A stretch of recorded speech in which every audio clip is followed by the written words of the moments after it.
আসসালামু আলাইকুম ওয়া রাহমাতুল্লাহি ওয়া বারাকাতুহু। আমার সুপ্রিয় শিক্ষার্থীবৃন্দ, তোমাদের আজকে যে দাখিল 2025-এর গণিত বিষয় পরীক্ষা হলো, সেই পরীক্ষার এমসিকিউ ব্যাখ্যামূলক ক্লাসে সবাইকে স্বাগতম জানাচ্ছি। তো আমি আজকে তোমাদেরকে এখানে এই ক্লাসে বোঝানোর চেষ্টা করব যে কিভাবে এই প্রশ্নগুলোর অ্যান্সার খুব তাড়াতাড়ি করা যায়, সেই পদ্ধতিগুলো একটু দেখাবো। তো আর এই ক্লাসটা তোমাদের ক্ষেত্রে বিশেষ করে যে কোনটা সঠিক উত্তর সেটা তো তোমরা জানতে পারবে, তাছাড়া ওই অ্যান্সারগুলো কীভাবে হলো সে সম্পর্কে একটু তথ্য দেওয়ার চেষ্টা করব। তো এই ক্লাসটা যদি তোমরা যারা ক্লাস 10-এ বর্তমানে পড়াশোনা করছো তাদের ক্ষেত্রেও কিন্তু অনেক উপকারে আসবে বলে আমি মনে করছি। তো সরাসরি এখন আমি ক্লাসে চলে যাই। তো সরাসরি এখানে 1 নম্বর যে প্রশ্নটা এখন দেখতে পাচ্ছ সেই প্রশ্নটা দেখো। এখানে কিন্তু বলা হয়েছে যে এই a সমান 1 2 3 হলে পাওয়ার অফ এ এর উপাদান সংখ্যা কত। তোমরা তো জানোই যে 1 নম্বর প্রশ্নের ক্ষেত্রে আমরা জানি 2 টু দি পাওয়ার n, যে কোনো উপাদান যদি n সংখ্যক হয় তাহলে এখানে 2 এর উপর পাওয়ার করলে সে মোট পাওয়ার অর্থাৎ উপসেটের সংখ্যা পাওয়া যায়। তাহলে এখানে যেহেতু 1 2 3টা আছে, তাহলে 2 টু দি পাওয়ার 3 সমান 2 গুণিতক 2 গুণিতক 2 সমান 8।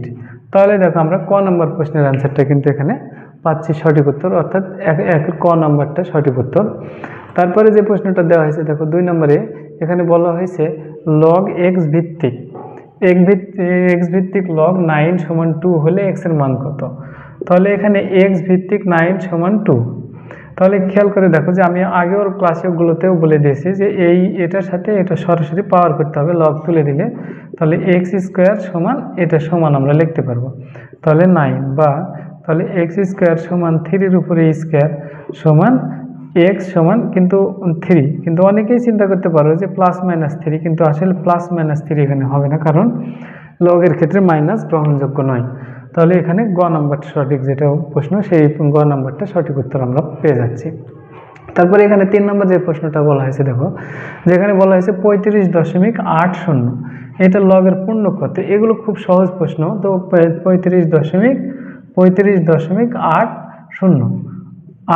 তাহলে এখানে আমাদের কাজ হচ্ছে যে পৌনঃপুনিক নির্ণয় করার জন্য সর্বদাই আমাদের 1 ঘর অন্তর দশমিক দিতে পারবো আমরা। তাহলে 3.580, অর্থাৎ 1 ঘর অন্তর দশমিক।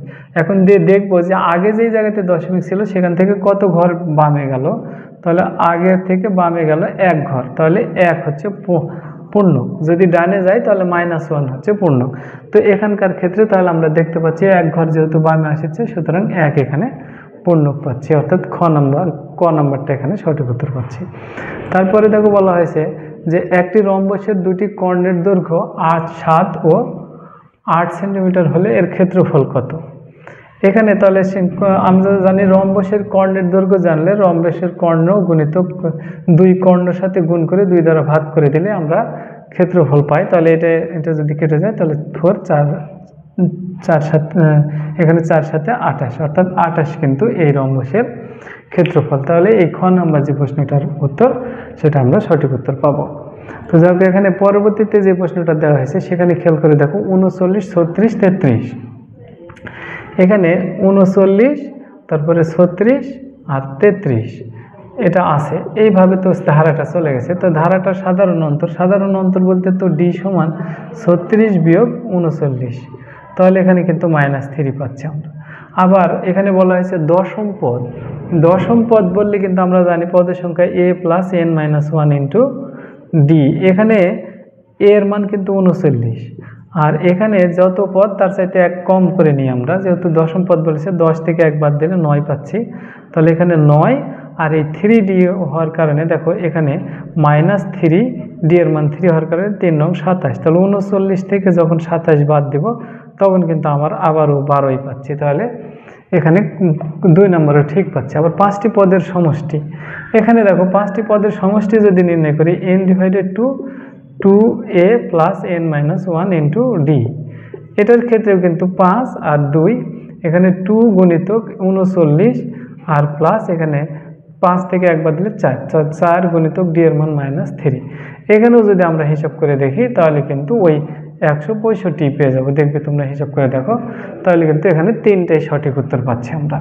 তাহলে এখানে 5-এর উত্তর কিন্তু 1 2 ও 3, অর্থাৎ তাহলে ঘ নাম্বারটা সঠিক উত্তর হবে। তাহলে অর্থাৎ 1 2 3। তারপরে যে 6 নম্বর প্রশ্ন এখানে দেখা যাচ্ছে, 6 নম্বর প্রশ্ন পিতা ও পুত্রের বয়স যথাক্রমে 70 বছর এবং 20 বছর। 10 বছর পূর্বে তাদের বয়সের অনুপাত কত ছিল?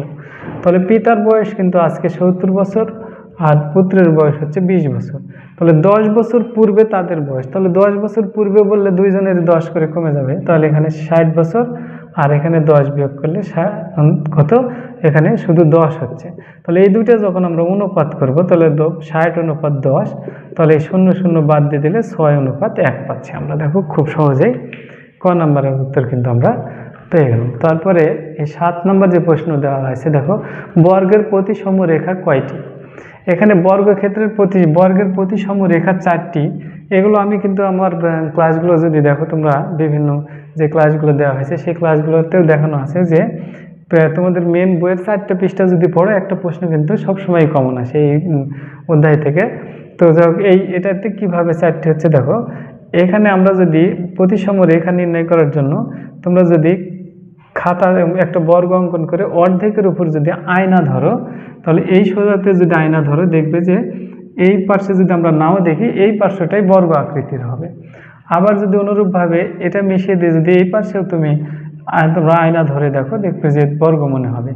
আবার যদি এটা মিশিয়ে দিয়ে যদি এইভাবেও আয়না ধরো তাহলেও বর্গ মনে হবে, ঠিক এইভাবে। অর্থাৎ মোট দেখো 4 ধরনের আমরা ধরতে পারছি। এগুলো এই যে প্রতিসম রেখা, তাহলে 1 2 3 4 এই 4টা হচ্ছে বর্গের প্রতিসম রেখা। তো যাক, আমি আশা করি তোমরা বুঝে নিয়েছো ব্যাপারটা। এখন আমরা পরের যে 8 নম্বর প্রশ্ন আছে সেই 8 নম্বর প্রশ্নটা এখন অ্যান্সার করব। এখানে বলা হয়েছে চিত্রের আলোকে, উপরের চিত্রের আলোকে 8 ও 9 নম্বর প্রশ্নের উত্তর দাও। এখানে কিন্তু এসি এর মান নির্ণয় করতে হবে। তো এসি এর মান আমরা আগে নির্ণয় করব। দেখো এখানে যে সমকোণী একটা ত্রিভুজ দেখানো হয়েছে, এই সমকোণী ত্রিভুজটা আমরা অঙ্কন করে নিই। তাহলে সমকোণী ত্রিভুজ অঙ্কন করলে এ বি সি, এখানে কিন্তু দেওয়া আছে √3 আর এখানে দেওয়া হয়েছে 1। তাহলে এটার মান কত? আমরা তো পিথাগোরাসের সূত্র থেকে জানি যে AC² সমান AB² প্লাস BC²। তাহলে এখানে পাচ্ছি √3 তার উপরে A² প্লাস 1 তার উপরে A²। তাহলে এখানে 3 প্লাস 1 সমান 4। অতএব AC সমান কিন্তু 2 আসতেছে। দেখো তাহলে এখানে AC এর মান আমরা পেয়ে গেলাম। তাহলে এটাই কিন্তু একটা প্রশ্ন ছিল। দেখো 8 নম্বর প্রশ্নে AC এর মান কত। তারপরে 9 নম্বর প্রশ্নে দেখো থিটা এর মান কোনটি। তো থিটার মান নির্ণয় করার জন্য এটার দিকে আমরা আবার দেখি একটু। তো থিটার মান নির্ণয় করতে গেলে এই জায়গাতে থিটা দেওয়া আছে, তাহলে থিটা যদি নির্ণয় করতে চাই তাহলে দেখো এই দুইটা মান কিন্তু আমরা জানি। তাহলে এই বাহুটার নাম হচ্ছে লম্ব আর এটার নাম হচ্ছে ভূমি। তাহলে আমরা জানি tan থিটা সমান লম্ব ডিভাইডেড ভূমি, অর্থাৎ √3/1। তাহলে বা tan থিটা সমান কিন্তু tan, এটাতে 1 এর কোনো মূল্যই থাকছে না, এখানে tan 60 ডিগ্রির মান √3। তাহলে থিটা সমান হচ্ছে 60 ডিগ্রি। এটাই আমাদের এই পরকার প্রশ্ন অর্থাৎ 9 নম্বর প্রশ্নের উত্তর। তো যাক, এখানে 8 আর 9 হয়ে গেল। তারপরে এখন আমরা পরের 10 নম্বর প্রশ্নে দেখি, নিচের কোনটি বিচ্ছিন্ন চলক? যেগুলো চলকের মান দশমিক হয় সেগুলো হচ্ছে অবিচ্ছিন্ন চলক, আর যেটা দশমিক আকারে লেখা যায় না সেটা হচ্ছে বিচ্ছিন্ন চলক। তাহলে এখানে খেয়াল করে দেখো, দৈর্ঘ্য আমরা দশমিক আকারে লিখতে পারি, ভর দশমিক আকারে লিখতে পারি, মানুষের বয়স 3 বছর 2 মাস এরকম ধরনের দশমিক আকারে লেখা যায়, কিন্তু বইয়ের সংখ্যা কিন্তু কখনো দশমিক আকারে লেখা যায় না। অনেকেই তোমরা অ্যান্সারে বিভিন্ন ধরনের অ্যান্সার দেখে কিন্তু পথভ্রষ্ট হতে পারো। তো এখানে আসলে প্রকৃতপক্ষে কিন্তু বিচ্ছিন্ন চলক হচ্ছে যেটা দশমিক সংখ্যা হয় না। তো সুতরাং এখানে গ নাম্বারটাই সঠিক উত্তর। তারপরে যেটা এখানে বলা হয়েছে 11 নম্বর যে প্রশ্নটা, 11 নম্বর প্রশ্নে বলা হয়েছে ইউ সমান 1 থেকে 6 পর্যন্ত, আর এখানে 1 3 6। তাহলে এখানে যেহেতু এ কমপ্লিমেন্ট দেওয়া হয়েছে, তাহলে 1 3 6 বাদ দিলে 1 3 আর 6 যখন বাদ দিচ্ছি 2 4 আর 5, তাহলে 2 4 5, অর্থাৎ ক নম্বরে এখানে কিন্তু সঠিক উত্তর আছে। তাহলে এটা দেখে দেখে হয়ে গেল। তারপরে 12 নম্বর যে প্রশ্ন, 12 নম্বর প্রশ্নে কিন্তু খেয়াল করে দেখো যে হাফ, আর এটা কিন্তু সরাসরি a + b² + a - b² সূত্র হচ্ছে 2 × a² + b²। এটাতে 2 কেটে দিলেই কিন্তু আমরা অ্যান্সার পাচ্ছি। কিন্তু তারপরেও তোমরা যদি এটাও না জানো তারপরেও কিন্তু এভাবে লিখতে পারবে। দেখো এটা a + b² এর সূত্র, তাহলে a² + 2ab + b² আর প্লাস ওটা a - b² এর সূত্র, a² - 2ab + b²। তাহলে এই 2ab কাটা যাচ্ছে, গেলে এখানে কিন্তু half into 2a² plus 2b²। এখান থেকে যদি আমরা 2 কমন নিই তাহলে কিন্তু half into 2a² plus b²। তাহলে এখানে ওই a² প্লাস b² আমরা পেয়ে যাব। তাহলে ক নম্বরটা কিন্তু সঠিক উত্তর আমরা বুঝে নিতে পারলাম। তারপরে যে 13 নম্বর যে প্রশ্নটা দেওয়া আছে, দেখো এখানে 13 নম্বর প্রশ্নে এখানে বলা হয়েছে যে বহু নির্বাচনী অংশ, যে কোনটা এখানে সঠিক, কোনটা সঠিক সেটা বের করতে হবে। তো এখানে কিন্তু আমরা যদি এই কথাটা লিখি যে x³ প্লাস 8, এটার পরিবর্তে লিখব x³ প্লাস 2³ তাহলে কিন্তু আমরা পাচ্ছি x plus 2 into x² minus x into 2 plus 2² তাহলে এখানে দেখো আসতেছে x plus 2 into x² minus 2x plus 4। তাহলে এই দুইটাই কিন্তু সঠিক, অর্থাৎ এখানে 1 নম্বরটা সঠিক আর 3 নম্বরটা সঠিক। তাহলে উত্তর হচ্ছে 1 ও 3। এখন 14 নম্বর প্রশ্নটাতে দেখো এখানে দেওয়া আছে যে 14 নম্বর প্রচুরক শ্রেণীর নিম্ন সীমা, অর্থাৎ এখানে একটা উদ্দীপক দেওয়া আছে, সেই উদ্দীপকটা এখন একটু দেখে আমরা দেখো উদ্দীপক অনুসারে এখানে অ্যান্সারটা করতে হবে। তো এই উদ্দীপকের এখানে দেওয়া আছে প্রচুরক শ্রেণীর নিম্ন সীমা। এখানে খেয়াল করতে হবে প্রচুরকের জন্য গণসংখ্যা সবচাইতে বেশি কোনটা, তাহলে এখানে 5, 10, 12, 15, 20, তাহলে এটা প্রচুরক শ্রেণীর নিম্ন সীমা, তাহলে 66 তো এমনিতেই দেওয়া আছে, তাহলে সরাসরি কিন্তু এটা ঘ নম্বর অ্যান্সার হয়ে যাচ্ছে। উপপাদ্যের মধ্যক শ্রেণীর মধ্যমান, এখন মধ্যক শ্রেণী কোনটা সেটা নির্ণয় করার জন্য তোমাদের কাজ করতে হবে কি, এগুলো সবগুলো ক্যালকুলেটর দিয়ে সরাসরি যোগ করতে হবে, তাকে 2 দ্বারা ভাগ করতে হবে। ভাগ করে যদি দেখো যে যেটা ভাগ করে আমি এখানে দেখেছি যে এখানে 15 হচ্ছে মধ্যক শ্রেণী, তাহলে 2 দ্বারা ভাগ করে বিয়োগ করতে করতে দেখতে হবে যে কোনটা 0 অথবা কোনটা -0 অথবা মাইনাস আসে। তাহলে 15 যেহেতু মধ্যক শ্রেণী, তাহলে এখানকার ক্ষেত্রে আমরা মধ্যক শ্রেণী নির্ণয়ের জন্য মধ্যমান নির্ণয়ের জন্য এই দুটো যোগ করব, অর্থাৎ 65 যোগ 61 ভাগ 2, তাহলে আমরা এই এখানকার 63 যেটা এই 15 নম্বর অঙ্কের অ্যান্সার পাবো। তো যাই হোক, এটা নিয়ে আর আমি হিসাব করে আমি দেখালাম না। তারপরে যে প্রশ্নটা আছে এখানে 16 নম্বর রেঞ্জ কোনটি, এখানে রেঞ্জ যখন নির্ণয় করবো আমরা রেঞ্জগুলো জানি সবগুলো দ্বিতীয়টা, অর্থাৎ প্রত্যেকটার ক্ষেত্রে দ্বিতীয়টা। তাহলে এখানে 1, এখানে -2, এখানে 3, তাহলে 1, -2 আর 3, এটা সাজিয়ে লিখলে -2, 1 আর 3 এটা আছে কোথায়, এটা কিন্তু আমরা সরি 87 ব্র্যাকেট যেহেতু সেট আকৃতিতে লেখা, তাহলে এখানে এই ঘ নম্বরটাতে আমরা সঠিক উত্তর পাচ্ছি। তারপরে এখন আমরা পরে 17 নম্বর প্রশ্নটা দেখি। দেখো 17 নম্বর প্রশ্নটাতে নিচের অর্থাৎ x² প্লাস 3√3x এর সমাধান সেট নিচের কোনটি, তাহলে এখানে দেওয়া হয়েছে x² সমান √3x। এটা কিন্তু যদি আমরা এগুলো কিন্তু সরাসরি কে চলককে আমরা বাদ দিতে পারবো না, এই জন্য চলককেই পাশে নেব, -√3x সমান 0, তাহলে x কমন নিলে x -3 অর্থাৎ রুট, তাহলে 0, অতএব x সমান 0 আর x সমান √3, তাহলে এটা কিন্তু খেয়াল করে দেখো ক নম্বরে আছে, তাহলে ক নম্বরে আমরা সঠিক উত্তর পেয়ে যাচ্ছি। তারপর 18 নম্বর যে প্রশ্নটা দেওয়া আছে, সে 18 নম্বর প্রশ্নটা এখানে কিন্তু কিউবিক রুট দেওয়া হয়েছে। এই কিউবিক রুটটাকে আমরা যদি ভাঙতে পারি তাহলে কিন্তু অ্যান্সার খুব সহজে পেয়ে যাবো। দেখো এখানে -3 আর এখানে যেহেতু কিউবিক রুট দেওয়া হয়েছে, এটাকে ভাঙলে 1/3 আসে, তাহলে 5 × 1 3 আর ব্র্যাকেট দিয়ে 1/3, তাহলে এই 3 কেটে গেলে এই 1 এসে মাইনাসের সাথে গুণ হলো 5 মাইনাস ইনভার্স 1, তাহলে এটা 1/5, তাহলে কিন্তু আমরা দেখো খ নাম্বারটা সঠিক উত্তর খুব ইজিলি বুঝে নিতে পারলাম। তারপরে লগারিদমের ক্ষেত্রে এটা তো 3টাই সূত্র এখানে দেওয়া আছে, যে লগারিদমের ক্ষেত্রে কিন্তু আমরা জানি যে একই জিনিসের ভিত্তি, অর্থাৎ a সমান কিন্তু 1, অর্থাৎ তাহলে তো নিশ্চিন্তে 2 সমান 1 হবে। আবার লগের ক্ষেত্রে আমরা জানি গুণ থাকলে যোগ হয়, তাহলে 6কে যদি আমরা 2 × 3 হিসেবে বিবেচনা করি তাহলে খেয়াল করে দেখো log 2 প্লাস log 3 এটা হচ্ছে, তাহলে এটাও ঠিক আছে।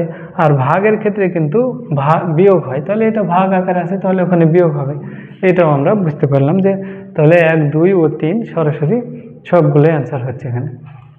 20 নম্বর যে প্রশ্নটা আছে, 20 নম্বর প্রশ্নে কিন্তু এখানে বাস্তব সংখ্যা থেকে যে প্রশ্নটা দেওয়া হয়েছে এটা কিন্তু 0.12 পূর্ণগুণিক, এটা ভাঙলেই আমরা অ্যান্সারটা পেয়ে যাবো। দেখো প্রথমে লিখবো কি, সরাসরি এটা লিখবো, তাহলে 1 2 যেহেতু বামে শূন্য লিখলে কোনো মূল্য থাকে না, তারপরে পূর্ণগুণিক বিহীন যেটা আছে সেটা লিখবো, তাহলে 1 আছে তাহলে 1 লিখলাম, 1 লেখার পর এখানে পৌনঃপুনিক যুক্ত সংখ্যা আছে একটা, তাহলে একটা শূন্য 9, আর পৌনঃপুনিক বিহীন অঙ্ক আছে একটা, সুতরাং একটা শূন্য। তাহলে এখানে 12 থেকে 1 বাদ দিলে 11 বিয়োগ ভাগ 90, তাহলে এটাই হচ্ছে ঘ নম্বরে এটা সঠিক উত্তর দেওয়া আছে। তারপরে যে 21 নম্বর প্রশ্নটা, 21 নম্বর প্রশ্নটা তো সরাসরি সূত্র দেওয়া আছে। দেখো কিউবের সূত্র আমরা যেটা জানি যে যদি কিউব থাকে তাহলে হবে n × n+1 ডিভাইডেড 2 আর তার উপরে স্কোয়ার।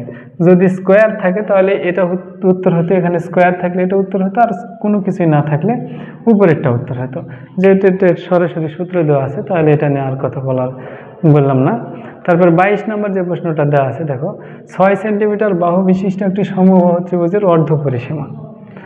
তাহলে একটা যদি সমবাহু ত্রিভুজ অঙ্কন করি আমরা, তাহলে দেখো 6 6 6, তাহলে তিনটার যোগফলের অর্ধেক, তাহলে 6 + 6 + 6 ভাগ 2, তাহলে 3 6 18 ভাগ 2 অর্থাৎ 9 দেখো আমরা পেয়ে গেলাম। অর্থাৎ এখানে কিন্তু 9 হচ্ছে ত্রিভুজটির অর্ধ পরিসীমা।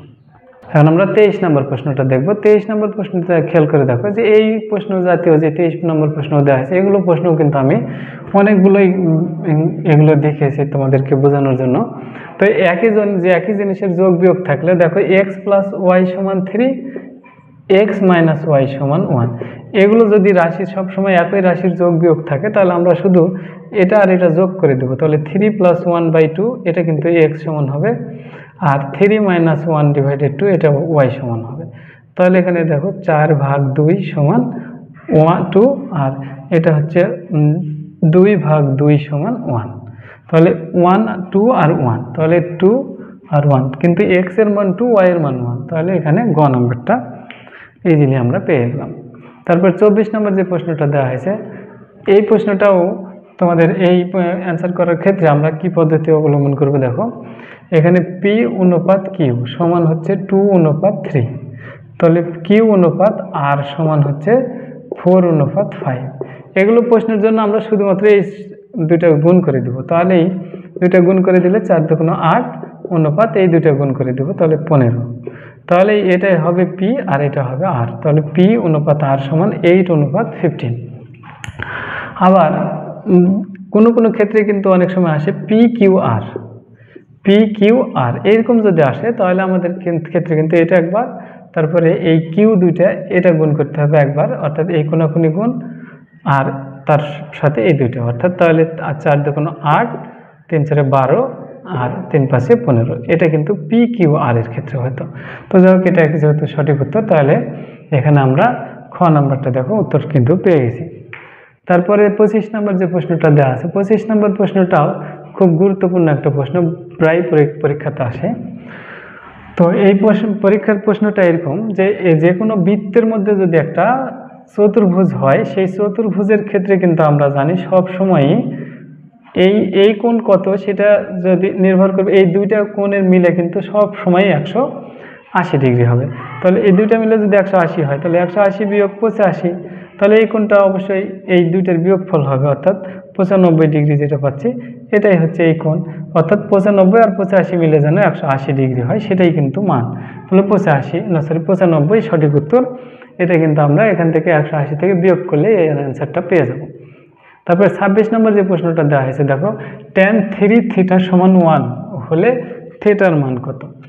এখন যদি আমরা এটা লিখি tan 3 θ = 1, কিন্তু 1 tan কত ডিগ্রির মান, তাহলে tan 3 θ = tan 45 ডিগ্রির মান, এই মানটা জানতে হবে তোমাদের। তাহলে 3 θ = 45, তাহলে অর্থাৎ θ = 3 × 15 = 45, অর্থাৎ 15 ডিগ্রি। তাহলে ঘ নম্বরটা এখানে দেখো 15 ডিগ্রি আমরা পেয়ে গেলাম। তারপরে 27 নম্বর যে প্রশ্নটা, এই প্রশ্নটা দেখে কিন্তু অনেকেরই মনে হতে পারে যে এটা কিভাবে আনসার হবে, বা কিন্তু আসলে এই প্রশ্নগুলো যখন থাকবে আমাদের একটা জ্যামিতির উপপাদ্য সম্পর্কে ধারণা থাকলেই কিন্তু আমরা এটা বুঝে নিতে পারবো। তো জ্যামিতির উপপাদ্যের ধারণাটা এরকম যে কোনো একটা বৃত্ত যদি হয়, বৃত্তের যে কোনো বিন্দু থেকে দুইটা, এখানে খেয়াল করে দেখো বি ও ডি দুইটা বিন্দু, এখানে একটা বিন্দু নেই, এখান থেকে একটা যোগ করে দিলাম, এখান থেকে একটা যোগ করলাম, এখান থেকে একটা যোগ করলাম, এখান থেকে একটা যোগ করলাম, এখানে 40 ডিগ্রি হলে অবশ্যই এটাও 40 ডিগ্রি হবে। যে কোনো বিন্দু থেকে যদি আমরা যোগ করি, এখান থেকে যোগ করলাম, এখান থেকে যোগ করলাম, এটাও কিন্তু 40 ডিগ্রি হবে। অর্থাৎ একই চাপ, এটা কিন্তু একটা বিডি একটা চাপ, বিডি একটা চাপ, একই চাপের উপর বৃত্তস্থ সকল কোণ কিন্তু সমান হয়। তাহলে এটাতে খেয়াল করো যে এটা কিন্তু একটা চাপ, তাহলে এই বাহুটাও যে এই বিন্দুতে একটা বাহু এসেছে, ডি বিন্দুতে একটা বাহু, এই বাহুতে একটা, বি বিন্দুতে একটা বাহু এসেছে, ডি বিন্দুতে একটা, সুতরাং এই বিন্দু কোণ কিন্তু সব সময় সমান হবে, অর্থাৎ এখানে তাহলে 40 ডিগ্রি, তাহলে বিইডি অর্থাৎ বিইডি কোণ তাহলে 40 ডিগ্রি আমরা বুঝে নিতে পারলাম। তারপরে দেখো 28 নম্বর যে প্রশ্নটা দেওয়া হয়েছে, কোনো বৃত্তের পরিধি 36 পাই হলে ব্যাসার্ধ নিচের কোনটি? তাহলে আমরা তো বৃত্তের পরিধি জানি 2 পাই আর সমান কত 36 পাই, তাহলে পাই দুইটা বাদ দিয়ে দাও, তাহলে 2 আর সমান কত হচ্ছে 36, অতএব আর সমান কিন্তু 36/2 সমান 18, তাহলে আর হচ্ছে 18, আরই তো যেহেতু বৃত্তের ব্যাসার্ধ, তাহলে এই বৃত্তের ব্যাসার্ধ হচ্ছে 18। তারপর 29 নম্বর প্রশ্ন হচ্ছে, নির্দিষ্ট চতুর্ভুজ আঁকার জন্য কয়টি স্বতন্ত্র উপাত্ত থাকা প্রয়োজন, মানে জানা প্রয়োজন? তো এখানে আমরা জানি চতুর্ভুজ আঁকার জন্য চতুর্ভুজের ক্ষেত্রে উপাত্ত হচ্ছে 5টি, আর ত্রিভুজের জন্য উপাত্ত হচ্ছে 6টি। এটা কিন্তু তোমাদের বই দেখলেই তোমরা পেয়ে যাবে। তো চতুর্ভুজ যেহেতু এখানে এসেছে, তাহলে এখানকার উপাত্ত হবে 5টি। তারপরে যে প্রশ্ন 30 নম্বর শেষ প্রশ্ন, জ্যামিতিক উপপাদ্য প্রমাণের জন্য সাধারণত কয়টি ধাপ থাকে? জ্যামিতিক যখন উপপাদ্য প্রয়োগ করবে তোমরা খেয়াল করে দেখেছো যে প্রথমে আমরা লিখি 1 নম্বর সাধারণ নির্বাচন, সাধারণ নির্বাচন, তারপরে 2 নম্বরে আমরা লিখি বিশেষ নির্বাচন, বিশেষ নির্বাচন, 3 নম্বরে লিখি অঙ্কন, আর 4 নম্বরে লিখি প্রমাণ। এই চারটাই কিন্তু এই জ্যামিতিক উপপাদ্যের প্রমাণের ধাপ। সুতরাং এটা যেহেতু একটা মুখস্থ প্রশ্ন, তাহলে এখানে হবে ক নাম্বারটা সঠিক উত্তর। যা হোক আমি 30টি প্রশ্নের উত্তর সঠিকভাবে দেওয়ার চেষ্টা করলাম। তো আমি আশা করি সবগুলো অ্যান্সারই সঠিক দেওয়া হয়েছে। তোমরা যদি এই ক্লাসটা দেখো, তোমাদের অবশ্যই কোনো না কোনো উপকারে আসবে, বা যারা এখন বর্তমানে 9 বা 10-এ পড়াশোনা করছে তাদের ক্ষেত্রে এই ক্লাসটা উপকারে আসবে বলে মনে করি। তো সবাই আমার ক্লাস নিয়মিত দেখবে আশা ব্যক্ত করে আজকের ক্লাস এখানে শেষ করলাম।